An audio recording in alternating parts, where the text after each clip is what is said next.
Sejam muito bem-vindos ao Gente de Expressão. Eu e o Miura hoje teremos a satisfação de conversar com o deputado estadual aqui do estado do Paraná, Alexandre Amaro. Ele que é pastor da Igreja Universal e conseguiu conquistar os nossos paranaenses por 2 mandatos. Agora, com quase 57 mil votos, abrilhantando a Assembleia Legislativa e vai fazer aqui, nos nossos estúdios, um bate-papo. Vamos saber um pouco, eu e o Miura, como é que são os bastidores da Assembleia Legislativa. Tudo bem, Miura? Maurício, tudo bem comigo? Tá tudo excelente, Maurício. E olha, eu vou ter que confessar algo. Hoje, a experiência que nós vamos ter aqui, que é de um pastor, me faz reviver na memória o meu passado. Só por curiosidade. Eu acho que eu já comentei com você, Maurício. Eu morei e convivi por muito tempo com padres. Então, assim, a experiência da religião, eu diria que é um dos grandes pilares que me fez ter o meu sucesso que eu tenho hoje, viu? É a filosofia de vida, é a filosofia de história, é o aprendizado que agregou todos os meus pilares que eu tenho de essência. Mas seja bem-vindo, viu? Nesse contexto, então, damos boas-vindas ao nosso convidado. Deputado, é uma satisfação, né? Deputado Amaro, Amaro Paraná. Esse é o teu slogan, né, deputado? É isso aí.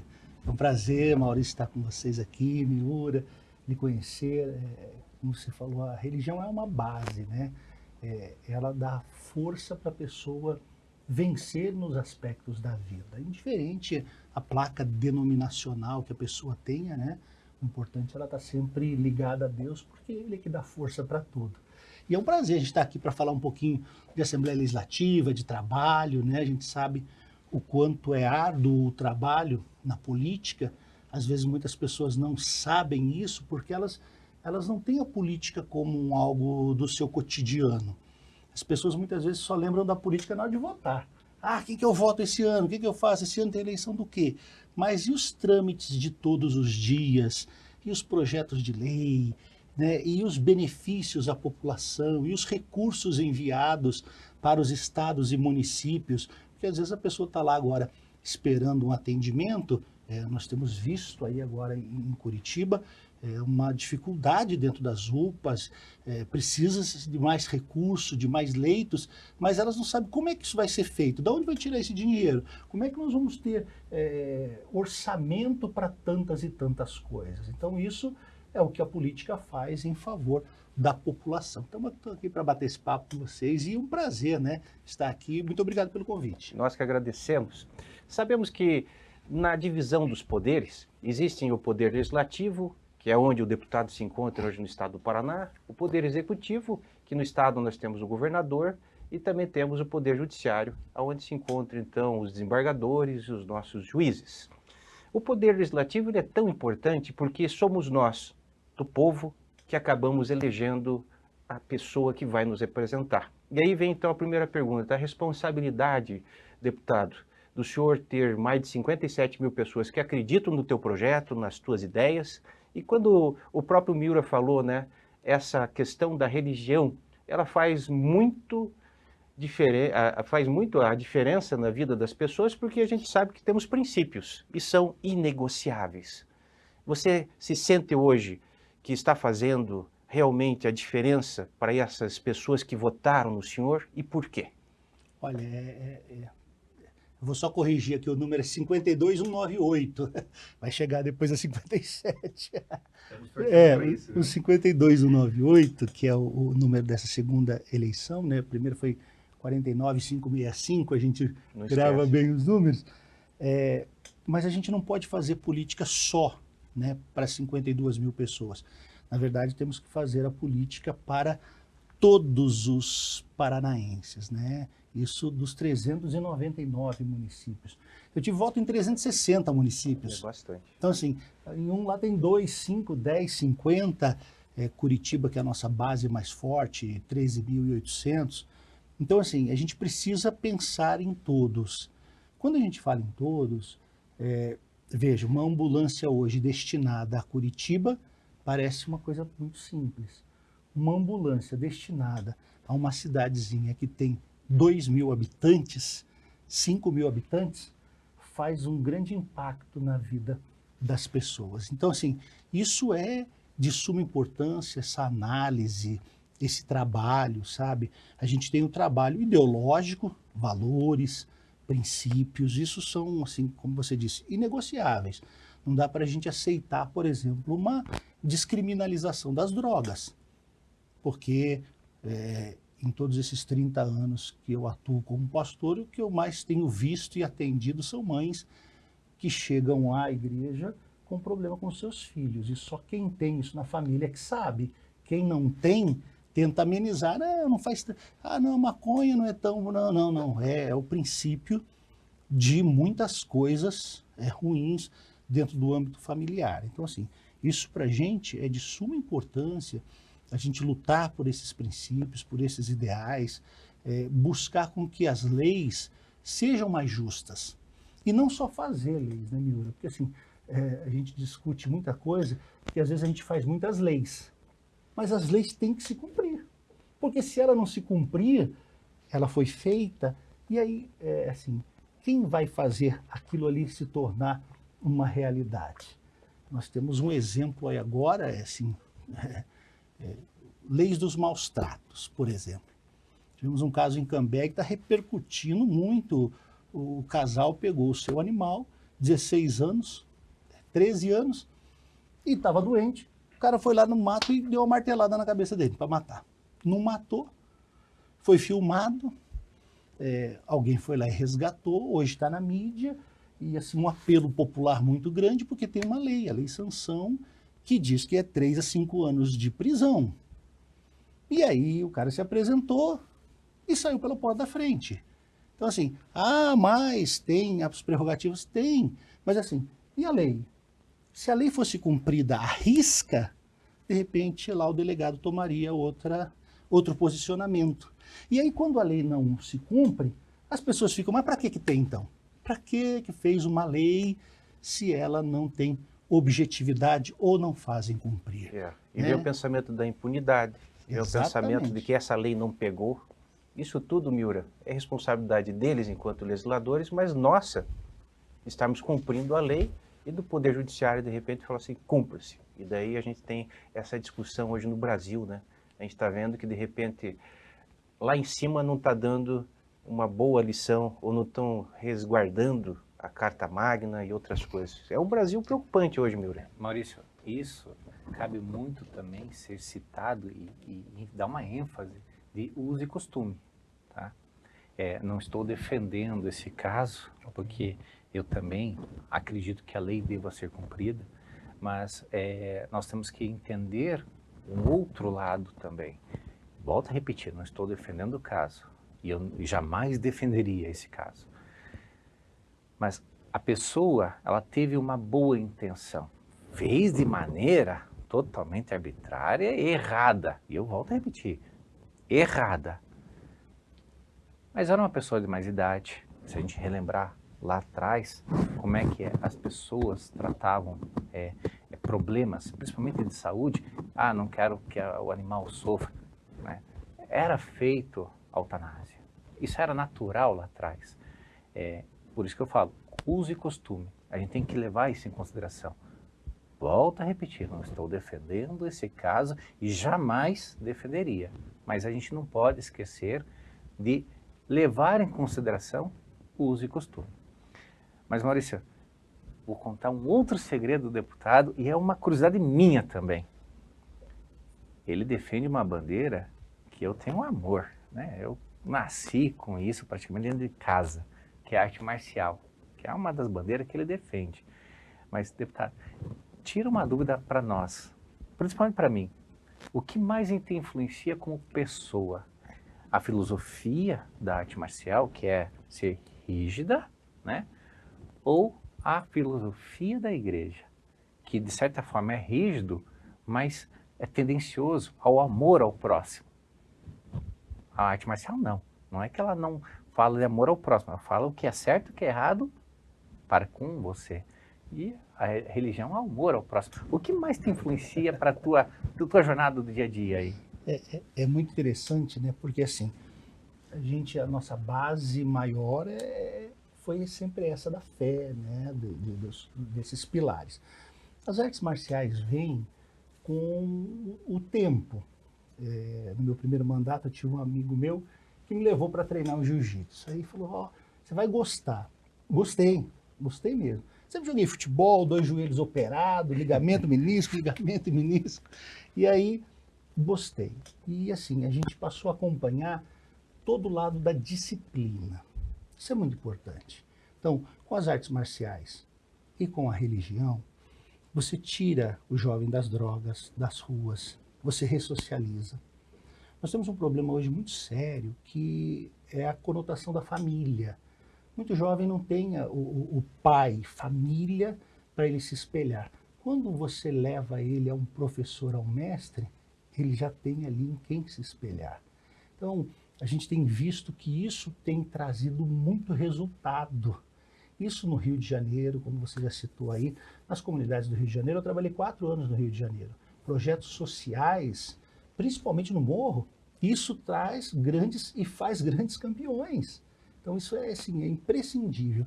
E aqui, quando chegou 2019, numa entrega de um colégio, me lembro, lá em Guarapuava, nós tínhamos o secretário de Educação e o governador, nós estávamos ali numa entrega do colégio e eu chamei os dois, né, estava atrás dos dois, falei, ó, artes marciais nas escolas no contraturno, esse é o meu projeto.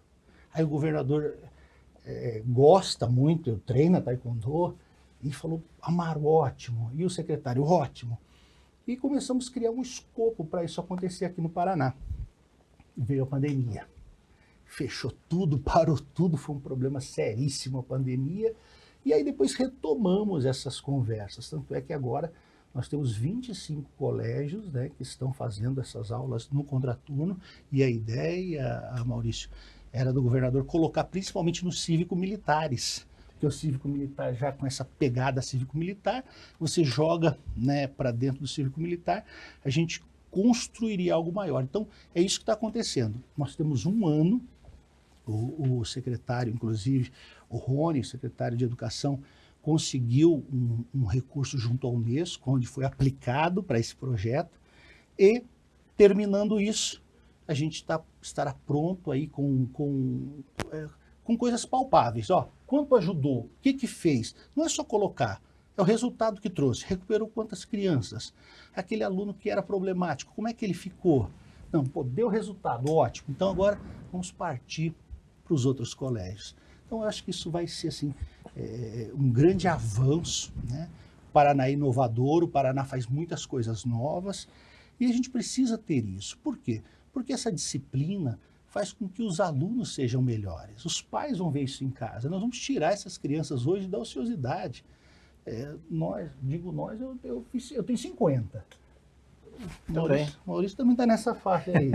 Eu sou um pouquinho mais jovem. Um pouquinho ali, mais jovem? Então... Mas ó, eu fico feliz de ver um deputado comprando essa bandeira e vou até um pouquinho mais, comprando essa briga de quebra de barreira.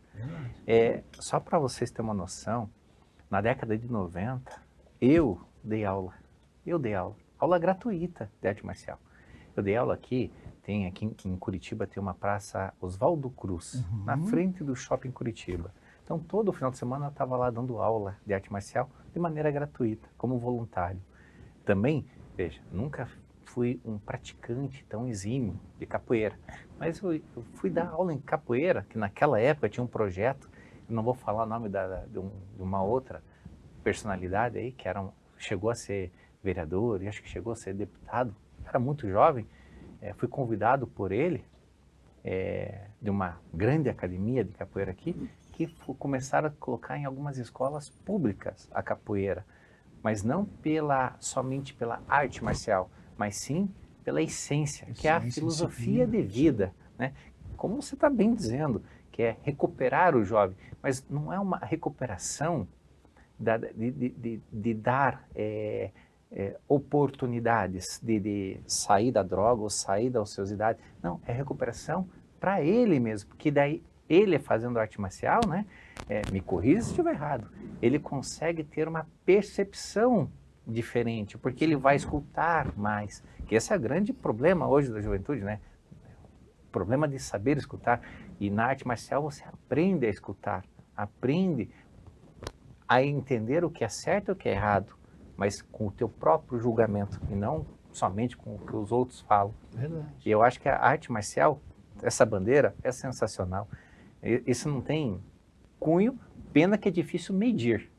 Pena que é difícil medir.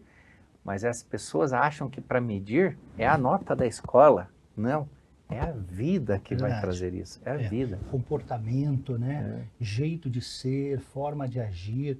Você pega aí um aluno fechado, aquela criança que não faz nada, não gosta das coisas, muda a sua essência.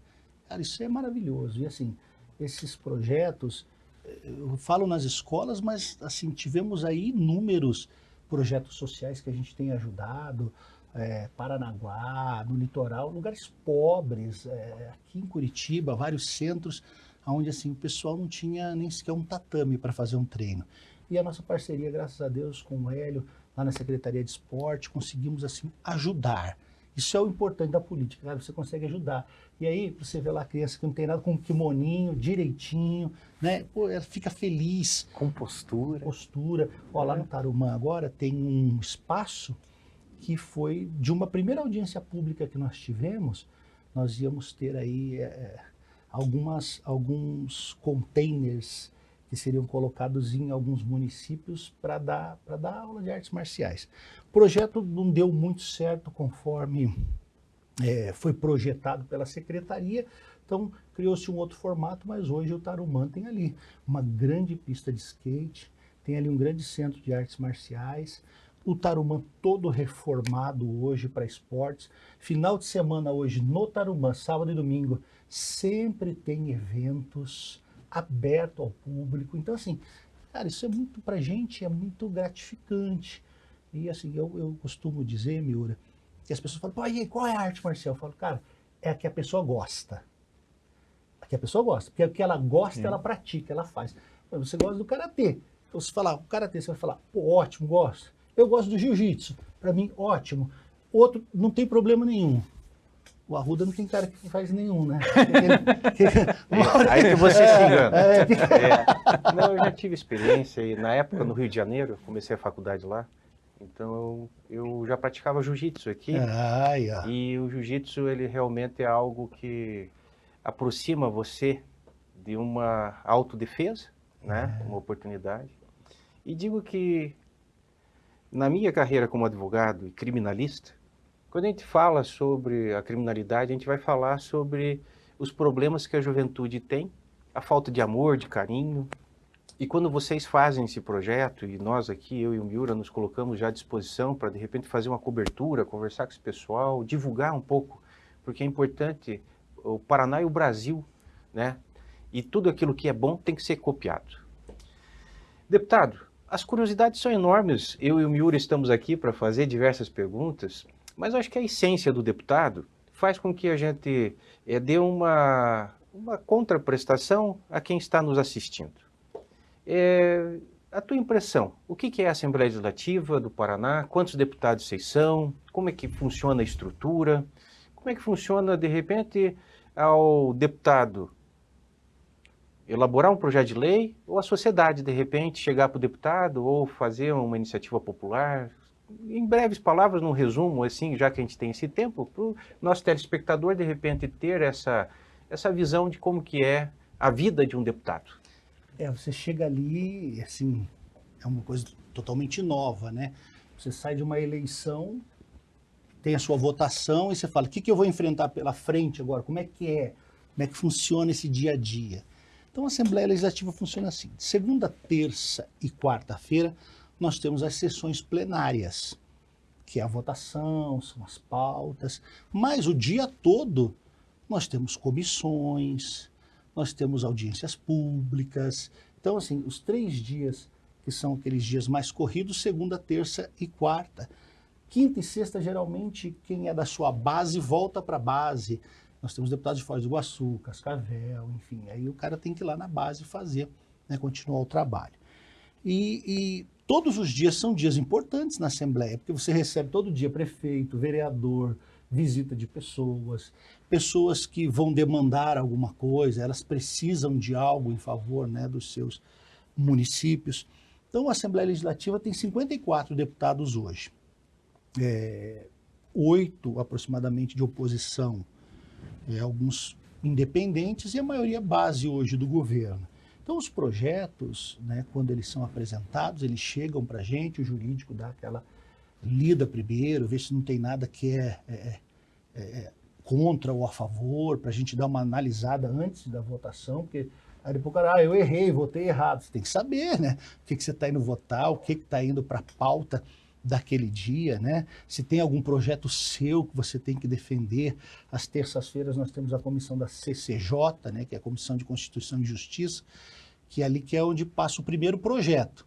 Ali ou ele morre ou ele dá sequência. Então é muito importante, né, as sessões da CCJ para isso, para você acompanhar se tem alguma inconstitucionalidade no projeto ou não, se ele tem algum vício de iniciativa, enfim. Então tem ali, cada deputado faz parte de alguma coisa. Então você pode fazer parte de algumas comissões, você pode fazer parte da mesa executiva. Por exemplo, hoje eu sou 4º secretário, estou à mesa executiva, então você não pode participar das comissões. Tem algumas restrições também. Então você sempre tem ali algum amigo, algum parceiro, alguém que está sempre analisando também as suas coisas. Ó, Amaro, está entrando um projeto seu aqui, ó, é o projeto X, é o projeto Y, para a gente também estar dando sequência a isso. Algumas coisas são de, como se diz, de pedidos populares. As pessoas vêm, ó, eu tenho aqui a minha causa X, causa animal, por exemplo. Olha, não tem um projeto disso, daquilo. A gente vai fazer um estudo, dá para fazer? Isso vai onerar o Estado? Porque aí que está, nem tudo a gente pode fazer.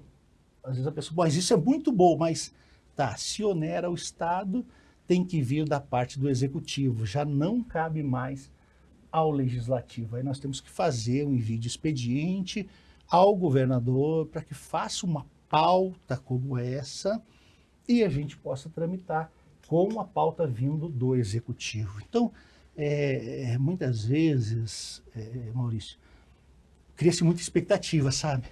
O cara fala, pô, chega lá, eu vou fazer, mas aí não consegue fazer, porque não é da sua competência fazer aquilo. Isso serve para o vereador, para o deputado, ele vai com muita sede, às vezes até promessa de campanha, né? A pessoa fala, faz aqui na minha rua, aqui, tá, eu mando aqui, eu não sei nem de onde vai mandar. E assim, às vezes as pessoas não têm noção de valores. Vou contar uma historinha para vocês aqui, que um prefeito quis me colocar numa saia justa, né? Fui numa cidade, aí cheguei lá, aí o prefeito falou assim, ó, deputado, vamos ali e tal, nós vamos entregar, fui entregar um trator. Aí entreguei o trator e tal. Aí fui na outra rua, tinha lá 30 e poucas pessoas e o pessoal querendo asfalto. Não, porque o asfalto aqui, prometeu na campanha o asfalto. Aí o prefeito, muito bonzinho, falou assim, trouxe até o deputado aqui para ajudar a gente e tal. Eles só queriam 7 quilômetros de asfalto. Uau! Aí, A verba anual não dá conta disso. aí, tudo bem, as pessoas ali e tal falando, aí eu ouvi. Aí eu falei, pessoal, não me leve a mal, mas vocês sabem quanto custa 1 quilômetro de asfalto? Aí o grilo, né? Cri, ninguém. Eu falei, olha, se eu não me engano, prefeito, deve ser hoje 1.200.000, né? Aí ele, 1.400.000. Eu falei, então, pessoal, 1 quilômetro de asfalto custa 1.400.000 reais. 7 quilômetros, você já vai falar aí quase 10 milhões. Quer dizer, eu não tenho esse recurso hoje para indicação. E nem o prefeito tinha. E ainda consegui depois uma partezinha para ele, fui buscar com o deputado federal um pouquinho, ele fez. Mas assim, é que as pessoas têm que ter noção disso. Porque parece que é um valor pequeno, mas não é muito grande. Então, muitas coisas não são feitas porque tem todo um trâmite, todo um formato para se fazer, né? E as pessoas às vezes, mas é só um pouquinho, é só a minha rua, falta só 1 quilômetro. Mas isso tem um custo muito alto. E você falou bem, quando você fala que não tem recursos, um deputado sozinho, ele não tem autonomia de recursos livres, né? Uma vez que a gente olha o orçamento do Estado, o orçamento da Prefeitura, a gente está vendo uma visão macro. Exatamente. Mas o deputado, Aí, não sei se você pode falar isso para todos nós, o deputado tem a caneta, o poder de caneta, um valor muito baixo, muito Sim. pequeno, É. que tem uma certa autonomia. Verdade. O resto tem que passar tudo por Verdade. esferas, autorizações, pedidos. É um jogo, vamos dizer assim, bem complexo, né? É muito relativo, né? Você vê que nós tivemos em Brasília aí muitas conversas. Ah, tem orçamento secreto, tem orçamento de não sei o quê, orçamento... Mas assim, tudo isso era prerrogativa só da indicação do deputado. Então, já tem uma verba para a saúde, a gente indica para onde ela vai. Hospital A, B, C, lugar A, B, C. Então, assim, em Brasília, alguns deputados conseguiam indicar 150 milhões no decorrer aí de um ano, às vezes mais, dependendo da posição que ele está do governo. Nós tivemos aqui alguns anos que foi 7 milhões. No último nós indicamos 17, mas aí você divide, porque tem educação, tem esporte. Agora assim, isso é meu pessoal. Às vezes eu prefiro, ao invés de 1 quilômetro de asfalto, mandar o kit esportivo. Porque o kit esportivo, cara, 30 mil reais. Mas assim, ó, 30 bolas de basquete, 30 de vôlei, 30 de salão, colete. Aquilo faz um estardalhaço. Você ajuda muita gente com um pouco. E aí nós conseguimos criar aqui no Paraná o kit artes marciais, que é o kimono, dobô, tatame. Então assim, uma emenda de 25 mil reais, você atende alguns colégios, você atende algumas comunidades, você pega de pouco, faz muito. Ao invés de, às vezes, você ter que dar muito para fazer um pouco. Sim. Você consegue diluir isso, atender muito mais gente. E Maurício, ó, presta bem atenção no valor que o deputado comentou, 150 milhões. A gente acha que é muito, mas isso a gente está falando de deputado federal. 150 milhões. Divide isso por 399 municípios. Não é nada. Não é nada. Da mesma magnitude do poder da caneta do próprio deputado estadual. 17, 9, 10 milhões. Divida isso. Para todo mundo que precisa e quer. É complicado. E assim, quando a gente fala de números, isso é importante, Maurício, a gente falar, porque assim, às vezes é muito mito na cabeça das pessoas. Ah, fundo partidário, 5 bilhões. Aí as pessoas falam assim, não, agora vai ter dinheiro para a campanha. Pega isso, divide lá 5.550 municípios, 5.580 municípios, vê aonde essa divisão, 30% tem que ser para as mulheres, depois tem as cotas, mas aí a pessoa vai para uma campanha e fala assim, o partido me deu 10 mil reais, meu Deus, mas não tinha um valor? É que o valor é expressivo lá na ponta. Mas quando isso vai para os municípios, se dilui de forma que fica muito pouco em mãos. Então, assim, são essas coisas da política que precisam ser bem esclarecidas, sabe? A população precisa, Miura, entender melhor, participar mais. Às vezes, você, quando falou lá do cachorro, você comentou algo cultural, e essa cultura continua até hoje. Eu brinco e digo, ó, a cultura de muita gente é assim, ó, parlamentar tem que ganhar pouco. Tudo que faz para baixar o salário, fala, não, isso é legal. Não, ó, fizeram lá em Santo Antônio da Platina para o vereador ganhar um salário mínimo. Mas assim, não, cara, tudo bem, o cara trabalha, o cara faz, mas aí você não está abrindo precedentes para ele fazer coisas que de repente não deveria fazer? Quer dizer, será que não seria melhor isso estar equalizado? Não, o cara está trabalhando, é um direito que ele tem. As pessoas querem que ele tenha menos, mas sempre pedem mais. A população sempre tem isso. E hoje, ó, eu vou te falar uma coisa, até quem tem muitos mandatos enfrenta um tipo de mandato diferente, que é o mandato WhatsApp. Porque você pega na Assembleia Legislativa hoje, quem tem 8 mandatos, acho que tem mais, tem 8 ou 9, deve ser 8. Cara, a pessoa queria alguma coisa, ela ia lá, pegava a fila, entrava na Assembleia, fazia. Hoje não.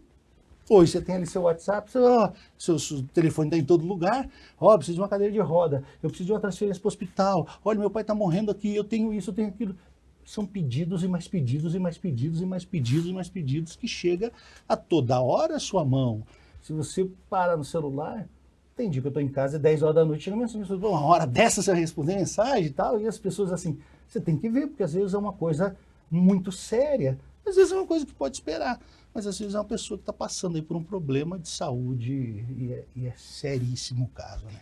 Aí eu acho que pega a importância de ter bons assessores, né, deputado? Eu fui assessor do deputado Antônio Bellinati, na época a dona Emília era vice-governadora, foi uma experiência maravilhosa aqui no estado do Paraná. E vejo que ao assessor tratar bem as pessoas, saber o que estão pedindo, fazer a triagem e dar às vezes a resposta que o deputado ele está realmente com muita atividade. E quando o senhor falou, né, do mando político, eu me lembro lá do Bellinati, que era toda a região de Londrina, chegava um determinado dia da semana, ele estava realmente na sua região. A sua região, o teu mando político, podemos dizer que é Curitiba hoje, por ter o maior número de votos aqui, o senhor fica mais aqui na nossa região? Sim, mais Curitiba e região metropolitana, né? Então, assim, a gente faz um trabalho mais focado aqui, mas sempre se programando também, porque eu gosto de programar assim, ó. Eu vou fazer uma viagem, eu vou até Foz.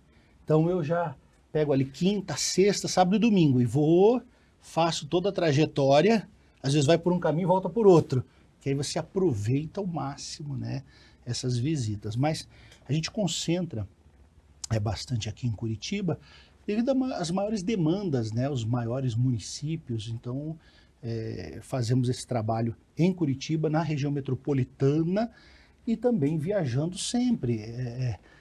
E não é fácil não viajar, as estradas, você... eu acho que o fiscal melhor é o deputado, né, Miura? Eu diria o seguinte, veja se eu estou certo. Se nós tivéssemos uma obrigatoriedade dos nossos políticos de repente, estarem usando o Sistema Único de Saúde, estiverem usando as escolas municipais e estaduais, estiverem usando, né, da nossa segurança, ou tudo que é do Estado, talvez a valorização seria um pouco melhor. Porque o meu filho, então, vai ter que estudar numa escola pública. E a escola pública vai ter que estar tão boa quanto uma escola privada. Antigamente, Miura, eu acho que você se lembra, né, e você que teve contato, então, com os padres, a orientação ou essas questões de virtudes, elas sempre foram muito fortes nas escolas municipais, né? E o saudosismo vem a pegar a nossa geração e até mesmo as pessoas um pouco mais velhas, onde elas falam, puxa, na época as escolas estaduais estudavam inglês, francês e dava assim um cabedal de conhecimento e preparação. O que nós podemos esperar hoje de vocês, enquanto deputados, em investir, como o senhor falou, estamos investindo na questão então do esporte, que eu acho que é espetacular, mas o ensino em si, como é que está, na tua visão, os índices, né, de desenvolvimento dos nossos alunos aqui do estado do Paraná, das nossas crianças? Tem uma expectativa, porque o paranaense a gente vê, nós somos felizes, alegres, estamos vivendo realmente uma crise que faz todo mundo estar preocupado, mas a criança, elas têm que estar feliz, né? Ela tem que estar indo bem na escola. E aí já pegaria um gancho até mesmo na questão do autismo. Cada 30 crianças que nascem, uma autista. Como é que está esse pensamento com a educação? O senhor conhece o secretário? De repente está incluindo todo mundo hoje nessa política que é tão importante. Olha, eu tenho visto a escola no Paraná com sucesso. Sucesso. Nós saímos aí de 7º no IDEB para 1º. Puxa, que bom. O Paraná hoje é o 1º. Olha, tem colégio estadual hoje que tem que colégio particular não tem. Principalmente robótica. É uma tendência hoje nos colégios. Então, nós tivemos muitas emendas parlamentares, viemos kit Educatron, kit robótica, laboratórios. Então, as escolas estão bem estruturadas. Assim, ó, eu visito bastante escola. E assim, onde você tem um diretor apaixonado pela escola, o cara que gosta, veste a camisa, que veste a camisa, ele resolve, tá? A gente tem um projeto do governo que é muito bom, chamado Escola Mais Bonita. Eu destinei agora para 10 escolas, escolas com menos de 300 alunos, R$50 mil, com mais de 300 alunos, R$100 mil. Então, assim, é fácil, prático e rápido. O diretor faz 3 orçamentos e ele resolve o problema na escola. Não precisa de licitação, não precisa de nada. É assim, bem objetivo, excelente. Capitão Leandro das Marques, agora mandei lá 50 mil para um colégio que fizeram uma reforma que nunca tinham feito. Cascavel recebeu lá R$ 100.000 uma escola, também foi maravilhoso. Isso faz toda a diferença, Miura, porque você vai para uma escola bonita, vai para uma escola alegre, e às vezes até faz um mutirão com eles e Se todo mundo torna ajuda. aconchegante Aconchegante. a escola, né? Miura, pensa quanto pastel tem que vender para conseguir R$ 100.000, cara. Quanto, não, quanta rifa o diretor faz. Aí chega lá R$ 100.000. Ó, Piraquara aqui, enviei para o colégio e reformaram todo o telhado. O telhado ficou bom, chovia muito dentro. A gente tem um problema em algumas escolas, assim, ó. Isso aconteceu no nosso primeiro mandato lá em Foz do Iguaçu. Você envia ar-condicionado porque é muito calor. Aí você aparelho de ar-condicionado. Mas quando você vai fazer a instalação, é tudo muito antigo, cara. A escola tem 40, 50 anos, eles não aguentam, a fiação não aguenta. Aí tem que trocar toda a fiação, por quê? Porque antigamente o que tinha na escola? Só uma lousa e um giz. Hoje você tem aparelhos de televisão como esse, Educatron, é tudo conectado à internet, tem câmera como essa, a chamada dá para ser feita aqui, ó, com os alunos, tem sistema que o pai recebe o WhatsApp se o filho dele não chegou na escola. Então, assim, hoje nós estamos integrados nas escolas. Então, a escola no Paraná tem ido bem, eu tenho acompanhado. Por que eu citei isso? Porque, assim, quando você pega o diretor, trabalhador, aguerrido, é assim. Quando você pega, às vezes, um diretor com mais um pensamento de viés ideológico, ele fala, a escola tá ruim, não quero cívico-militar. O governo federal quis tirar o colégio cívico-militar, o governador aumentou o colégio cívico-militar aqui. Maravilhoso, excelente, disciplina. Nós temos uma escola aqui perto, e eu, esses dias, 7 horas da manhã, estava indo então para natação, parei o carro do sinaleiro e fiquei observando uma escola cívico-militar. Todos os alunos, na hora que chegam, tem um cidadão que fica na porta, como se fosse um inspetor, e todo mundo batendo continência. Eu achei assim, tipo, as meninas, os meninos, é algo de respeito, sabe, pastor? Sim, é diferente, não que isso aí seja o melhor modelo, mas é um modelo e dá certo. Dá certo, porque assim, ó, evita bagunça dentro da escola, evita o formato de uns que vão para a escola com outros objetivos. Então ali tem disciplina, tem regra, aonde não tem disciplina vira bagunça. E a questão da hierarquia, né? Eu vejo muitos professores que, infelizmente, ficam doentes, né? Porque eles não têm mais o controle sobre o aluno. Uma coisa é a gente falar para os nossos filhos, filhos, por favor, não use o celular, mas esse celular, acho que as crianças, até se tiver um déficitzinho, daí fica com o celular realmente, não está nem na aula. Veja, então, Maurício, uma essa questão de educação, eu vou ter que concordar plenamente com o deputado agora. O Paraná decolou de uma maneira, ao meu ver, que deixou São Paulo para trás. Deixou São Paulo, deixou Santa Catarina, que era conhecido como uma das melhores modelo de educação. Mas eu acredito no que eu vou falar, que isso só foi possível porque o governo estadual deu o poder à caneta para todos os deputados a fazer essas, parece que é muito, mas essas pequenas contribuições para essas escolas. Isso fez com que, de alguns anos para cá, todas as escolas pudessem estar recebendo pelo menos um recurso extra que eles não tinham.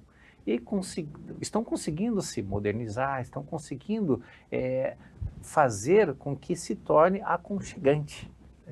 E o que o Miura falou interessante, Miura, é assim, ó, a escola, quando ela entra na escola mais bonita agora, na próxima ela não entra, senão fica só uma e outras ficam de fora. Não, para que todas tenham um pouco. Sim. Então, todas elas vão ficar aconchegantes, vão ficar boas para as crianças, elas vão ter ali um formato bom para os alunos. E isso faz com que a gente avance, né? Alguns projetos do governo, como levar as crianças para fora do país, aí os melhores alunos, fica lá 6 meses, faz um intercâmbio. Então são coisas que assim, o governo Ratinho Júnior implementou aqui no Paraná, que nós temos que tirar o chapéu e dizer, não, isso é bom, isso é bom. Vou te dar uma ideia e vamos ver depois se a gente consegue evoluir isso aí no estado. O meu pai é um grande estudioso e já viu muitas coisas aonde ele pôde viajar e estudar. E dentro das curiosidades, na época nós tínhamos um secretário de educação que era muito próximo da família e que foi ventilada uma ideia que talvez o senhor de repente possa pensar junto nesta ideia e sugestão. existem muitas escolas que estão na cidade em locais que são privilegiados. Vamos pegar o próprio colégio estadual. Está num local nobre da cidade e a cidade cresce.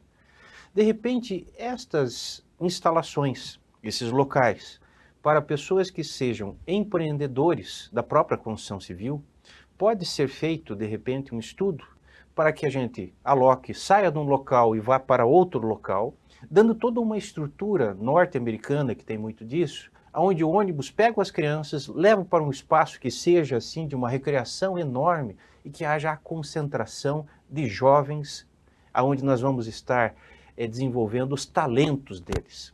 Porque nós não podemos ficar no mesmismo, deputado. Nós temos que inovar. E a inovação, ela vem assim de um espírito que muitos líderes tiveram. E o senhor é um líder. Portanto, seja na igreja, ou seja, junto à Assembleia Legislativa, pensamentos como esse que o doutor Osman, meu pai, ele já pensava que seria importante porque o mercado, ele vem de uma forma agressiva a querer entender que tem escolas realmente no estado do Paraná, na cidade de Curitiba, e que às vezes estão ocupando espaço e não estão com aquele contingente de muitos alunos, e que poderia ser feito ali algo diferente, ou até mesmo uma escola vertical, mas dando a eles uma possibilidade de desenvolvimento. Então, eu acho que pensar em tecnologia, né, nada é inédito hoje, mas nós podemos inovar. Eu acho que aí é o teu compromisso e eu dou aqui essa sugestão para, de repente, na Miura, a gente pensar junto que o programa, de repente, ele está lá levando ao telespectador pessoas no Brasil inteiro e que eles também podem estar conversando com o senhor. Nós vamos depois deixar aqui o contato lá do gabinete e instigando a gente estar pensando de forma diferente e parabenizando já tudo que o senhor tem feito. Nós estamos muito satisfeitos, né, Miura? Veja, Maurício, hoje a educação paranaense já detém muitas parcerias público-privadas, detém enormes parcerias, principalmente entre escolas públicas com institutos tecnológicos, para fazer desenvolvimento de software, robótica. E olha, robótica é sensacional aqui no Paraná, para fazer estudos mais científicos. Eu estou colocando científicos porque escrever um programa, fazer um robô, eu entendo que é científico. Nós já estamos preparando muitos jovens para essa nova onda que vai vir. E num passado não muito distante, a natalidade, os nascimentos, nós tínhamos uma pirâmide que os idosos eram pouco, os 40 estavam mediano, mas os jovens eram muito. E o último IBGE que saiu a nível global já está mudando isso. Os jovens já estão menos que os de 30 e 40 anos. Eu acredito mesmo, que acho que a qualidade de ensino que nós estamos proporcionando para os jovens, principalmente do estado do Paraná, vai conseguir suprir essa mudança da pirâmide.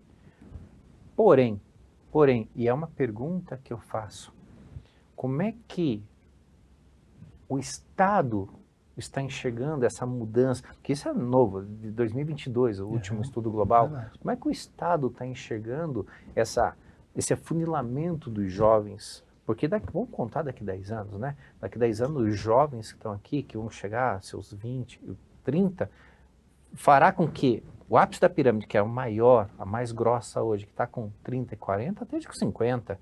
E esses jovens vai ser pouco. Então a pirâmide vai estar muito invertida. Como é que o Estado está se preparando para isso? Porque eu imagino uma certa deficiência na mão de obra. Deficiência que eu me refiro é a falta de pessoas, não profissionais qualificados, porque eu entendo que a escola está preparando pessoas com poder técnico absurdo. Mas como é que o Estado está se preparando para daqui a 10 anos? É uma coisa interessante, né? Você vê que o governador fala muito do êxodo urbano e rural, né? Nós temos cidades hoje no Paraná que elas já chegaram a ter 30 mil habitantes, porque tinha lá um trabalho, né? Uma usina. Hoje tem 13 mil, porque fechou a usina. Então, a ideia do governador hoje é principalmente fazer as pessoas melhorar os municípios, para que muitas pessoas voltem também para os municípios, e nos municípios eles cresçam de forma as pessoas terem ali, de repente, esses mais idosos, a sua aposentadoria, o seu trabalho, o seu empreendimento naquele lugar, e tenham uma ótima qualidade de vida. Então, você vê, tem um projeto agora que foi maravilhoso do governo, asfalto. E como é que começou isso? Das menores para as maiores. A gente estava falando aqui de formato, então assim, ó, até 7 mil habitantes. A maioria dos municípios receberam asfalto. Por quê? Porque lá é onde tem o maior problema, nos municípios pequenos, porque você pega um município com pouca gente, uma extensão gigantesca. Aí a pessoa, mas como é que eu vou morar lá se eu não tenho essa infraestrutura? Então começou com 7, 12, 15, agora indo para cidades de 20 mil habitantes. E assim, até o final do governo, isso vai se estender, acredito que chegue ali aos 50, 70. Então, nós vamos ter a maioria das cidades bem organizadas. E isso ajuda muito. Por quê? Porque o cara veio para Curitiba, mora aqui, mas tem familiar dele hoje que mora no interior, então ele fala, não, eu posso voltar, eu posso lá comprar a minha chácara, eu posso me estabelecer lá. Porque às vezes a pessoa vai ficando mais idosa, ela quer mais tranquilidade, né? Ela quer, como a gente brinca, quer criar as galinhas dela, quer criar o porco, vamos lá, vamos desestressar um pouco, lá no Rio Paranazão ficar pescando. Então, assim, a qualidade de vida também é essencial para todas as pessoas. Tanto o jovem hoje, que está nessa ascensão, como o idoso, que daqui a pouco quer também ter essa tranquilidade, esse descanso. Então, assim, eu acho que o Paraná, Miura, ele está muito bem estruturado, sabe? É uma coisa muito relativa, porque aí vem próximos governos depois disso, né? E se seguir a mesma pauta, eu vejo que a gente está indo muito, muito bem. Porque a gente faz comparativos, né? Você pega o Paraná e outros estados, você vê a diferença de qualidade de vida. Eu sou paulista, que trabalhei no Rio de Janeiro e aqui. Quando cheguei em Curitiba e vi a cidade, fazendo uma analogia da onde eu tinha vindo do Rio de Janeiro, eu me surpreendi. Limpeza, formatação de coisas, aquele tubo maravilhoso do ônibus. E assim, o que eu falo? Eu falo que às vezes, Maurício, os maiores críticos são os daqui mesmo, porque você nasceu aqui, viveu aqui, aí você fala assim, pô, mas em 80 era melhor, Amaro. Mas eu não conhecia 80. Eu conheci uma coisa que eu vim de fora, com uma outra cultura, e as pessoas que vêm se apaixonam. Minha família mora hoje no Paraná. Por quê? Porque eles vieram, e quando viram assim, ó, São Paulo, trânsito, você vai de um lugar para outro, uma demora, uma dificuldade. Poxa, isso aqui é tranquilo. Pô, que lugar bom para se viver, uma qualidade de vida, uma gastronomia, uma coisa legal. Então assim, não, aqui é bom, aqui é bom. Então assim, quem vem de fora se apaixona. E tem a situação que daí pega a minha área de segurança pública, que é a segurança. O estado do Paraná ainda é seguro, tá? O que nós temos hoje, e é uma conversa para nós marcarmos outra, porque nós temos diversos assuntos, eu e o Miura, para falar com o senhor, mas essa questão de segurança ela me afeta bastante, e até a gente está vendo assim, Curitiba ainda não tem uma Cracolândia. Mas se nós andarmos no centro, nós vamos ver que as pessoas que estão como moradores de rua, elas estão numa situação que a prefeitura está tentando fazer sua parte, os empresários estão tentando entender, e que talvez seria através do teu gabinete, e eu tenho daí uma ideia, e nós fazemos daí um projeto que é uma parceria público-privada, né? Nós estaríamos trabalhando essas pessoas de uma forma muito humana. E talvez a igreja aí vai ser, né, uma grande motivadora, porque é um programa multidisciplinar. Agradecemos a todos que vêm para Curitiba. Eu e o Miura, a gente sabe que aqui os projetos quando vêm, as pessoas quando vêm, elas não é que são aprovadas por nós, mas nós realmente somos críticos por natureza. Dentro dessa crítica, a gente vê que a Assembleia Legislativa ela está fluindo de uma forma que vocês estão de forma harmônica. Talvez tenham esses 8 que o senhor falou, que às vezes acabam, mas a oposição é importante, Sim. né?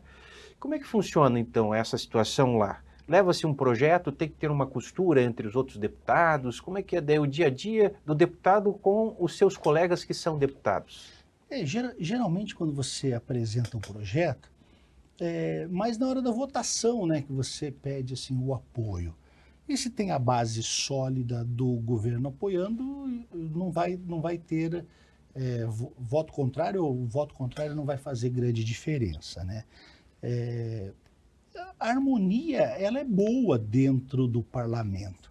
A gente só pega alguns vieses que às vezes tem briga por questões ideológicas, porque assim, nós temos hoje alguns dos nossos amigos parlamentares que, na verdade, falam mais para a rede social do que para a tribuna. Então você fala da tribuna, grava e aí solta na rede social. Você tem os seus grupos de ideologia A, B e C, ou extrema direita ou extrema esquerda, e aí começa aquela coisa toda, e likes, aí um tem 300 mil seguidores, outro tem 200 mil, e aí vira esse conflito mais ideológico de rede social do que bom para toda a população. Pois é. Isso daí depende de cada um de vocês, da mediação, na conciliação e do espírito do bem, né? De poder ajudar, né, Miura? Porque é tão difícil.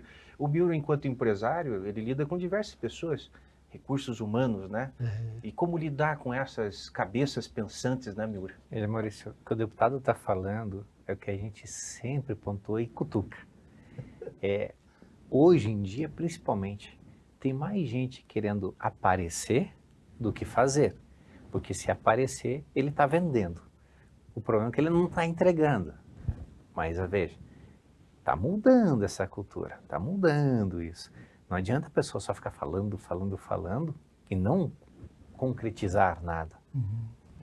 A gente viu nas últimas eleições aí, deputados que já tinham sido eleitos com muito voto, que não ganharam para vereador. Não ganharam para vereador. Porque só falaram, ou só fizeram marketing nas últimas eleições. Então, está sendo cobrado muito isso. Pelo menos é uma percepção que eu tenho, até seria interessante o deputado dar a sua opinião, mas a percepção que eu tenho é que não adianta só esses midiáticos, né, que gostam de só ficar falando, subir na tribuna, como o próprio deputado está mencionando, ficar falando para poder colocar nas redes sociais, porque para a grande massa, eles vão ser a minoria, vão continuar sendo a minoria. E aí, lá na Câmara, cada vez mais, eu vejo assim, vai ser feito um afunilamento. Porque, como você colocou, uma coisa é o que você entrega, outra coisa é o que você fala. O quanto vale fazer uma oposição? É importantíssimo, mas oposição por oposição? Eu vou falar mal porque o cara é de direita, eu sou de esquerda, o cara é de esquerda, eu sou de direita. Putz, não tem sentido isso. Quando o projeto é bom, tem que ser aprovado, tem que ser unânime. As pessoas têm que entender essa importância. E às vezes até projetos são barrados no executivo porque vem de parte contrária. Então começa essa briga que não favorece a população. A população quer ter os seus direitos, né? Direito à saúde, direito à educação, direito à moradia. Então isso para a gente assim, é de suma importância nesse contexto do trabalho que nós realizamos. É claro que tem que haver harmonia entre o poder executivo e o legislativo, porque senão a gente manda as coisas lá para o governo e ele veta. Aí ele vetou, você vai ter que arrumar confusão, você vai brigar, por quê? Por que disso, por que daquilo? E os pensamentos. Você vê que em Brasília agora o maior estresse foi saidinha. Todo mundo votou contra e daí agora o presidente, não, mas tem que ter esse formato. E aí tem gente tentando até justificar, não, é porque quando ele esteve preso aconteceu, até emissora de televisão tenta justificar isso. Então assim, existem coisas que estão contidas na lei que têm que ser cumpridas. E assim, tudo que se faz, geralmente, tem-se um estudo preliminar. Às vezes alguns projetos não têm esse embasamento, mas a maioria tem uma análise antes. Então, às vezes a gente perde muito tempo, porque você imagina só Olha que coisa, Maurício. Você faz um projeto, ele tramita dentro da casa, ele tem que passar ali por pelo menos 3 comissões, a CCJ e mais 2 que são relativas a ele. Aí os deputados vão de manhã, vota, vão fazer audiência pública, tem assim, sabe, um gasto naquilo. Aí depois de tudo feito, vai lá para o governador e ele, não, isso aqui não vai passar. Quer dizer, que grande perda de tempo. E olha, já pontuando uma crítica, pedágio. Fizemos milhares de audiências públicas em todo o estado do Paraná falando de pedágio. Ah, o pedágio é bom, é ruim, o que faz, não faz. Agora que voltou as pedageiras, quem mora do lado dos pedágios estão tendo dificuldade, porque tem que pagar pedágio todo dia. Ah, não pode ter isenção, não tem. Ah, não entrou nisso.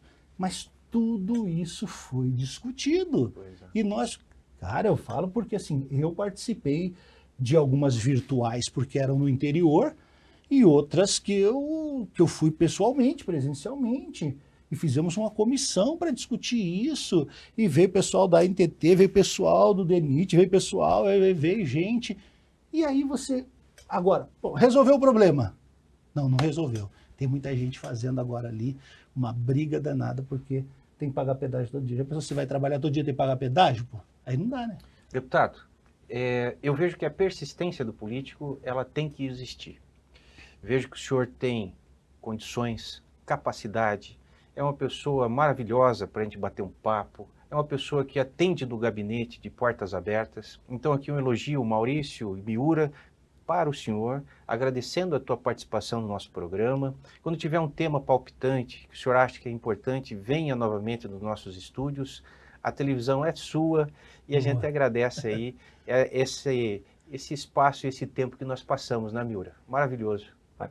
Não tenho dúvida e vou falar algo por mim. Falar e estar na sua presença hoje me remete na minha memória um conto que meu pai falava para mim quando era criança, do japonês.